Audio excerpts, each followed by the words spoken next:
Before we get to today's presentation, I have to take a moment for some shameless self-promotion. A while ago we did an appearance at a gun show. It went over pretty well and management has asked us to come back. So on Saturday and Sunday, June 8th and 9th, 2019, the crew and I will be doing an appearance at the gun show at the Polk County Fairgrounds in Rickreall, Oregon.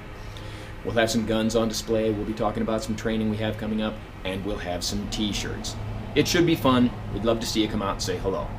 Now, that having been said, let's get to today's presentation.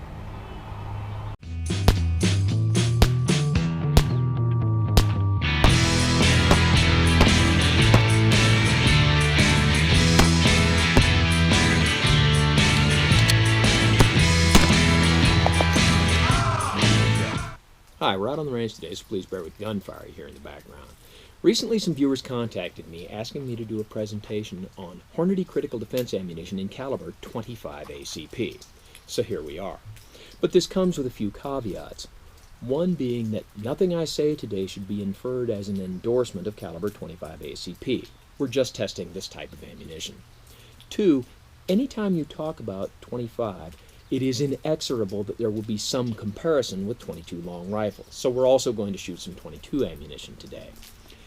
Third, some time ago I did a presentation comparing 25 and 22 in pocket guns, so today there will be some redundant information.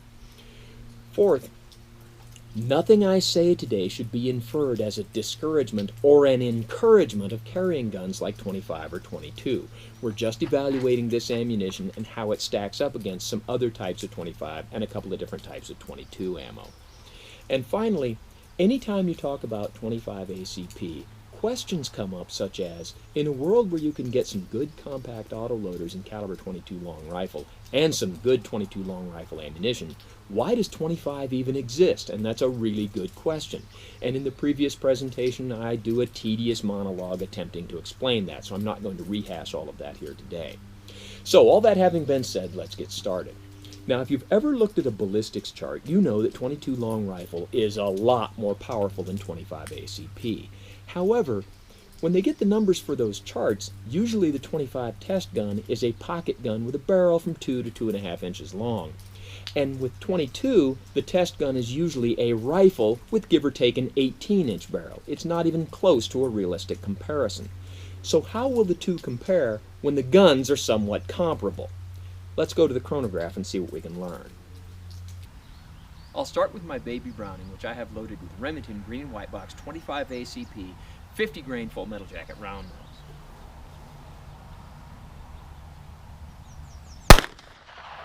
721, 707, 723, 680,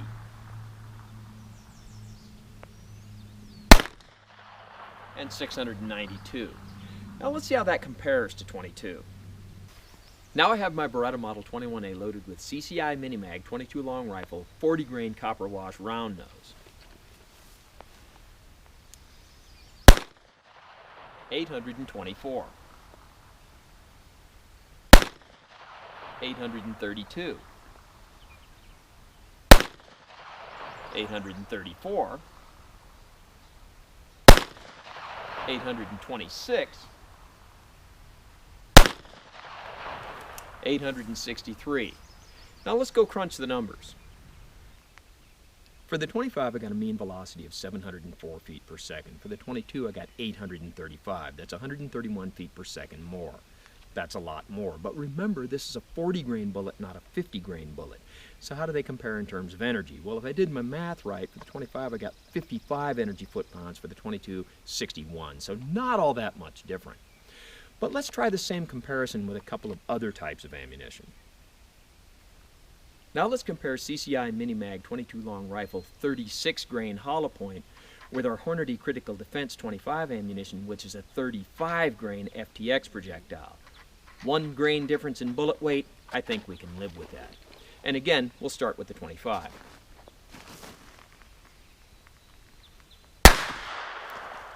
760, 793, 768, 747, and 800. Now let's see how that compares to the 22. And now the 21A. 897, 857, 830, 860, and 845. Now let's go crunch those numbers. Well, I crunched the numbers, and for our Critical Defense 25 ammunition, we got a mean velocity of 773. But for our CCI mini-mags, we got 857. That's 84 feet per second more. Now, off camera, I also chronographed some Remington Yellow Jacket ammunition. It's a 33 grain truncated cone hollow point, and out of our little Beretta, I got a mean velocity of 889. That's 32 feet per second more than our mini-mags. Granted, it is a 33 grain, not a 36 grain bullet, so there's 3 grains less in bullet weight. But what this shows us is that our Critical Defense 25 ammunition is going to be significantly less powerful than some of our highest performance 22 ammunition. But power does not always equal effectiveness. Let's see if we can demonstrate the effectiveness of this ammo. Now, for those who haven't seen this before, this is the meat target, and it's an analog for a thoracic cavity. And what it is leather jacket skin followed by pork steak pectorals, pork ribs, a bag of oranges to simulate lung tissue, more pork ribs on the back, 4 layers of t-shirt on the front, 4 layers on the back, and the whole thing followed by the new and improved high-tech fleece bullet stop. And I'll shoot this with our baby Browning and our Critical Defense ammunition from a distance of 7 yards, because the FBI spent decades telling us that 7 yards was the mean distance for a lethal confrontation. And let's see what kind of effect we get with this ammunition.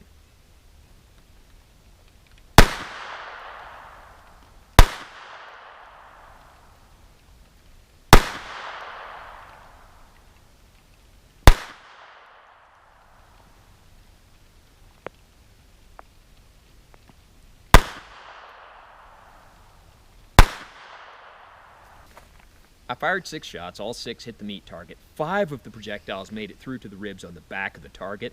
2 of the bullets were stuck in these ribs, and 3 of them made it through to being stopped by the t-shirt on the back of the target. The damage they did seems to be minimal. Now let me show you a close-up of what these FTX projectiles look like. These are FTX projectiles like a ballistic tip, and you can see that the expansion we got was basically none. Now I have a new meat target set up, and I have my pistol loaded with Hornady custom ammunition.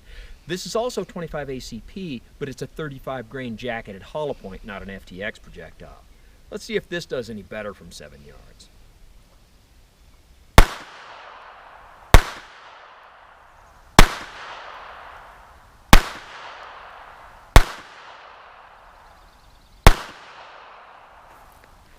With the Hornady custom hollow points, only 3 of our shots made it through to the ribs on the back of the target, and none of them actually went through those ribs. A couple of the bullets were stuck in the orange lung tissue.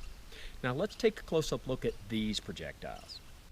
I only recovered 4 of the 6 projectiles. A couple of them are still stuck in the orange lung tissue, and I couldn't find them. But you can see that our hollow points did have some expansion, and some is more than none. Well, the 25 was not that impressive, but will the 22 really do any better? I have a new meat target set up, and I have my Beretta 21A loaded with a combination of the CCI Mini-Mag 36 grain hollow point and the Remington Yellow Jacket 33 grain truncated cone hollow point.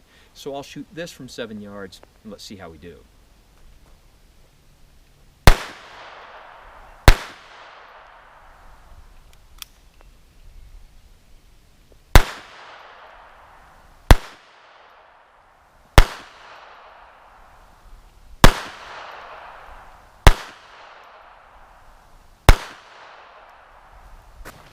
A couple of the mini-mags went clear through and they were stopped by the t-shirt on the back of the target, but none of the yellow jackets made it completely through our meat target. And it would appear that our 22s did more damage to our orange lung tissue than the 25s did. But what's really interesting is what these projectiles look like now. Let me show you a close-up. The bullets on your right are the CCI mini-mags, and you can see that there's basically no expansion. Even this one that looks like it expanded, no, that's the back of the bullet, and it tumbled and the back of it hit a rib, deforming it.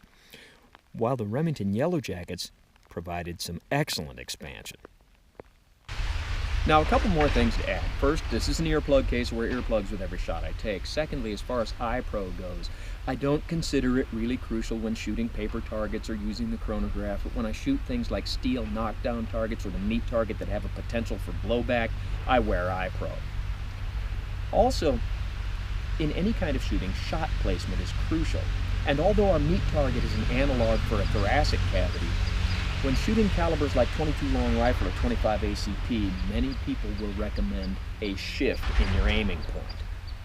Now, that having been said, in shooting our meat target with our 22 and 25 ammunition, we saw that the CCI Mini-Mag hollow points provided basically no expansion.